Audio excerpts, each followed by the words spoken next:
Bienvenue sur Africa 24 dans cette nouvelle édition du Non-Stop Info. Voici les titres de l'actualité. Poursuite ce jeudi 10 mai du 4e sommet Transform Africa à Kigali au Rwanda. Un événement qui rassemble experts et décideurs politiques. Objectif, discuter du rôle des technologies dans le développement du continent africain. 18,3 milliards de dollars, c'est le montant de la dette contractée par le continent africain. Une des causes de cet endettement, le prix élevé des obligations émises en monnaie étrangère. La Banque africaine de développement préconise donc l'utilisation de devises locales afin d'éviter les surcoûts liés au risque de change. Et puis, la Banque mondiale va accorder une aide de 150 milliards de francs CFA pour la gestion des réfugiés nigérians et centrafricains au Cameroun, pays qui abrite actuellement près de 350 000 réfugiés venus de la Centrafrique et du Nigeria. Accélérer le marché unique par le numérique en Afrique, c'est le thème du sommet Transform Africa, événement qui se poursuit ce 10 mai à Kigali au Rwanda. Près de 4000 participants prennent part à cette 4e édition. Reportage Fraterne Kaisenga, notre correspondant à Kigali. La 4e édition du Transform Africa Summit s'est ouverte officiellement à Kigali ce 8 mai 2018 sous l'égide du président rwandais Paul Kagame. Le rendez-vous annuel rassemble différents experts et décideurs politiques pour discuter du rôle des technologies de l'information et de la communication dans le développement du continent africain. Plus de 4000 personnes venues de 75 pays dont les chefs d'État et de gouvernement, des industriels, des start-up et académiciens participent à ce sommet pour proposer des innovations qui pourront accompagner le développement du continent. Je dirais que les participants dans cette salle, surtout les membres du secteur privé, ont déjà entendu l'appel de nos dirigeants à l'action et ils se sont engagés à embrasser le numérique pour plus de rentabilisation et de vitesse dans les affaires. Tout ceci à cause de la digitalisation de nos industries, des systèmes de logistique, de nos systèmes financiers, de nos douanes, de nos services fiscaux et ainsi de suite. La création et le développement des villes intelligentes en Afrique, l'administration électronique, les centres de santé en ligne, tels ont été quelques points qui ont fait l'objet des discussions des experts en matière de TIC rassemblés dans la capitale rwandaise. Pour ces décideurs, toutes ces résolutions ne pourraient aboutir sans la contribution effective des blocs économiques continentaux. There is still this myth that we always have to work.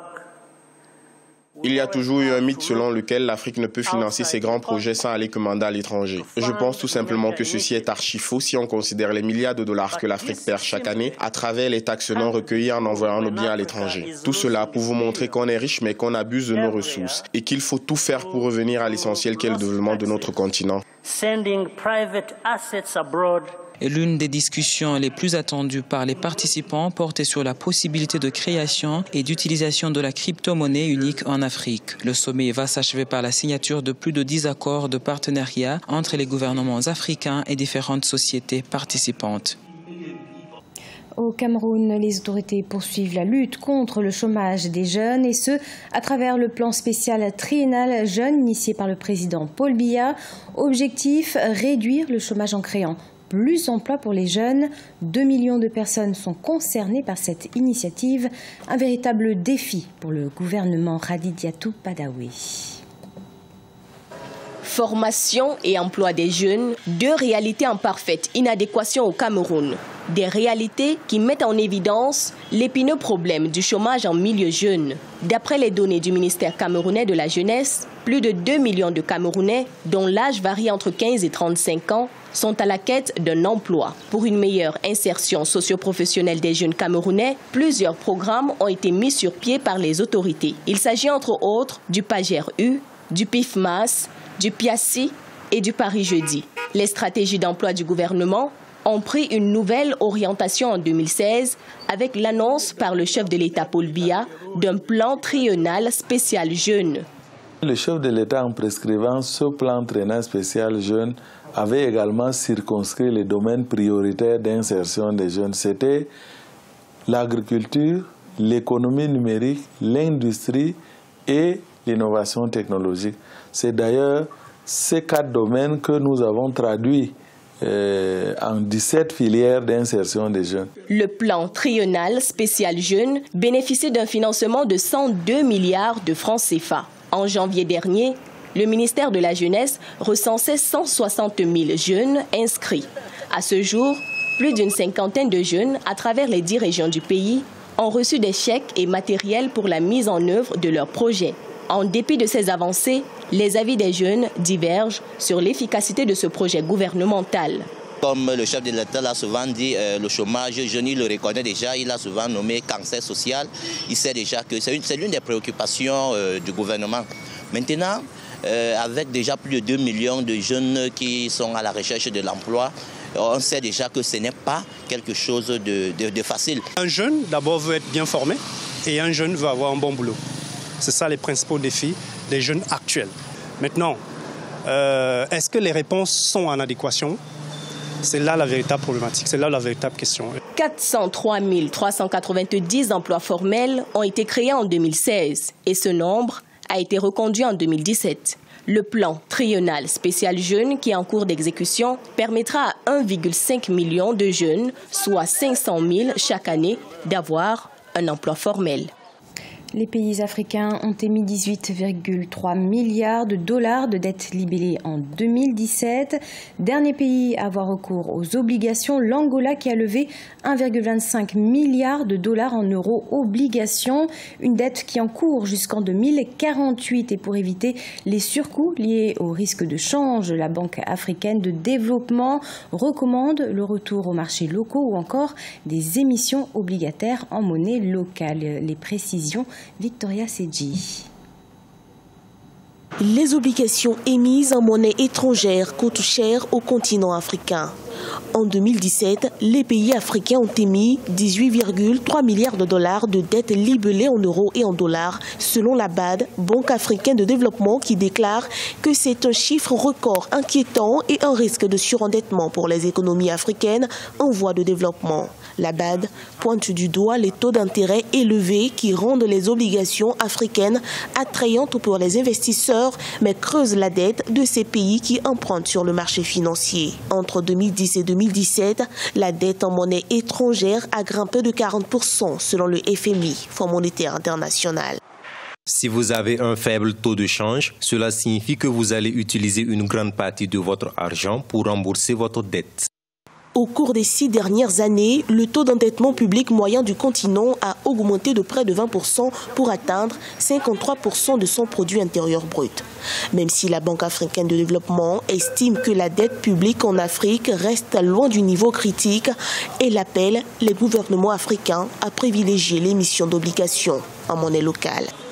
La Banque africaine et les responsables des finances de l'Afrique doivent faire en sorte que les investisseurs aient confiance aux pays africains, à la signature de nos États, au point où ils peuvent venir investir en monnaie locale dans nos obligations. C'est-à-dire qu'on inverserait la logique, c'est-à-dire le risque de change, ce ne serait pas nos États qui le prendraient, mais on ferait en sorte que le risque de change soit pris par les investisseurs étrangers. Cela demande beaucoup de confiance, cela demande des économies bien organisées, assez vertueuse.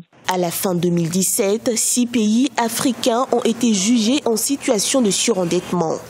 Les notations du Fonds monétaire international pour des pays comme la Zambie et l'Éthiopie ont été changées d'un risque de surendettement modéré à élevé. Pour l'heure, les obligations en dollars vendues par les gouvernements africains ont un rendement moyen de 6,91% contre 5,66% en janvier 2018 selon les indices de la Standard Bank. 150 milliards de francs CFA, c'est le montant alloué à l'Association internationale de développement par la Banque mondiale. Cette aide servira à la gestion des réfugiés nigérians et centrafricains vivant au Cameroun. Les fonds alloués seront injectés dans 4 projets d'appui aux réfugiés nigérians et centrafricains ainsi qu'aux populations d'accueil du Cameroun. Les explications, Khadijatou Badawi. La Banque mondiale met 150 milliards de francs CFA à la disposition de l'Association internationale de développement IDA pour assister les réfugiés nigérians et centrafricains présents au Cameroun. Cette somme, destinée à 4 projets d'aide humanitaire, tient compte non seulement des réfugiés centrafricains et nigérians, mais aussi des familles d'accueil camerounaises. La Banque mondiale précise que le Cameroun est le tout premier pays à bénéficier d'un sous-guichet de financement spécifique de l'Association internationale de développement en faveur des réfugiés présents sur le territoire camerounais. Ces ressources sont vitales pour aider le gouvernement à fournir des services adaptés aux réfugiés et aux communautés d'accueil. La plupart des réfugiés cohabitent avec les Camerounais dans les régions les plus démunies et les plus fragiles du pays, y compris dans la zone subissant les attaques de Boko Haram. Depuis le début de la crise politique en Centrafrique et le terrorisme grandissant au Nigeria, le Cameroun a accueilli près de 350 000 réfugiés sur son territoire. De janvier à avril 2018, le Haut Commissariat pour les réfugiés a dénombré 10 000 arrivées. Pour l'État camerounais, cette assistance financière intervient à un moment opportun au regard de la situation financière que traverse la sous-région CEMAC, la communauté économique et monétaire de l'Afrique centrale.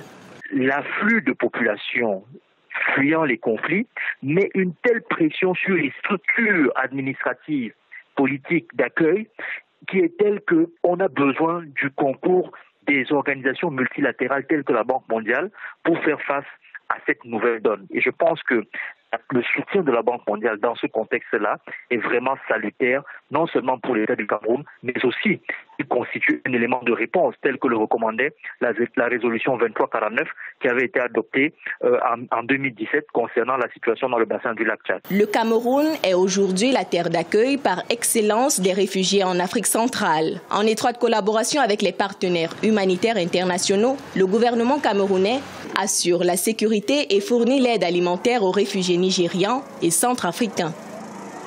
C'est la fin de ce journal. Merci de l'avoir suivi. On se retrouve dans quelques instants pour une nouvelle édition de l'information sur Africa 24.